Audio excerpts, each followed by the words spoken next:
कांग्रेस का आरोप है कि भाजपा महिला आरक्षण को लेकर झूठ और भ्रमजाल फैलाकर राजनीतिक लाभ लेने की कोशिश कर रही है, जबकि इस दिशा में ऐतिहासिक पहल कांग्रेस ने ही की है। अलवर में जिला कांग्रेस कमेटी की ओर से आयोजित प्रेस वार्ता में महिला आरक्षण के मुद्दे पर भाजपा पर गंभीर आरोप लगाए गए। कांग्रेस नेताओं ने कहा कि वर्ष 1996 में एच.डी. देवगौड़ा सरकार के दौरान कांग्रेस के समर्थन से पहली बार महिला आरक्षण विधेयक संसद में पेश हुआ था। इसके बाद वर्ष 2010 में यूपीए सरकार ने इस बिल को राज्यसभा से पारित करवाया। साथ ही 1992 में 73वें और 74वें संविधान संशोधनों के जरिए पंचायती राज और नगरीय निकायों में महिलाओं को 33% आरक्षण देने का श्रेय भी कांग्रेस को है। उधर प्रेस वार्ता के दौरान महासचिव और पूर्व विधायक पूनम गोयल, कांग्रेस जिला अध्यक्ष प्रकाश गंगावत और महिला कांग्रेस जिला अध्यक्ष कमलेश सैनी सहित अनेक पदाधिकारी उपस्थित रहे।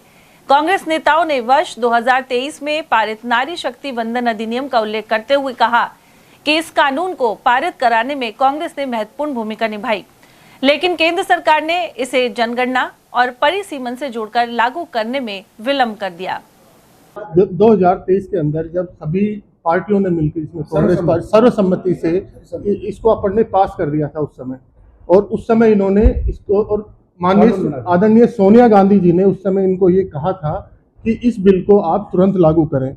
उसके बाद इन्होंने ये शर्त इसमें शर्त जोड़ी, या उन्होंने ये कहा कि साहब परिसीमन होगा, जनगणना 2027 में जो जनगणना पूरी हो जाएगी उसके बाद परिसीमन होगा और उसके बाद हम इसको लागू करेंगे। कांग्रेस पार्टी उस समय भी 2023 में इन्होंने इस बात पे रखा था कि 2023 में जो बिल लाया गया है उसको ही लागू करें, और आज भी कांग्रेस पार्टी इसी के उसमें है कि 2023 के अंदर जो बिल लाया गया है 33% महिला आरक्षण बिल, उसको लागू करें, एज जो स्थिति है उसमें लागू करें, और 2027 के अंदर जब परिसीमन ये जनगणना हो जाए उसके बाद परिसीमन हो, उसके बाद की जो स्थिति आती है वो फिर आगे की बात है। पहले तो आप उसको लागू करें।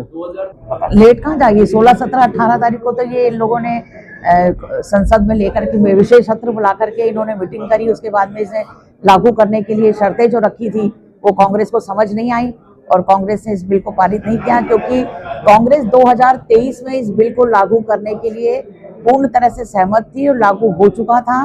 तब उस बिल को क्यों नहीं लागू किया इन लोगों ने, मोदी जी ने 2024 के चुनाव में क्यों नहीं लागू किया? और अगर अब लागू करना चाहते हैं तो उसके साथ में भी कई शर्तों को वो जोड़ रहे हैं। वो शर्तें कांग्रेस को मंजूर नहीं है। कांग्रेस चाहती है कि जो 2023 में जो परिसीमन होकर के जो हुआ था, लागू किया था महिला सत्र, महिला आरक्षण, उसी को अभी फिर लागू किया जाए। अगर वो इसको लागू कर देती हैं तो हम आज भी इस समर्थन को देने के लिए तैयार हैं। भाजपा कैसे फायदा उठा रही है इसका? भाजपा ने अब आपको महिला विरोधी करार दे दिया है। इसलिए उठा रही है क्योंकि उस विशेष सत्र उन्होंने बुलाया। सबसे बड़ी मंशा तो उनकी इसके अंदर नजर आ रही है कि जब सत्र चल रहा था उस समय क्यों नहीं इन्होंने इसको पारित करवाया, क्यों नहीं बात की? क्योंकि उसके ऊपर जब मुद्दा होता तो इसके ऊपर विशेष बहस भी होती। विशेष बहस नहीं करके इन्होंने सीधा इसको लागू करने के लिए विशेष सत्र बुला लिया, क्योंकि उस समय लोकसभा का चुनाव, ये विधानसभा के कोई चुनाव भी नहीं थे।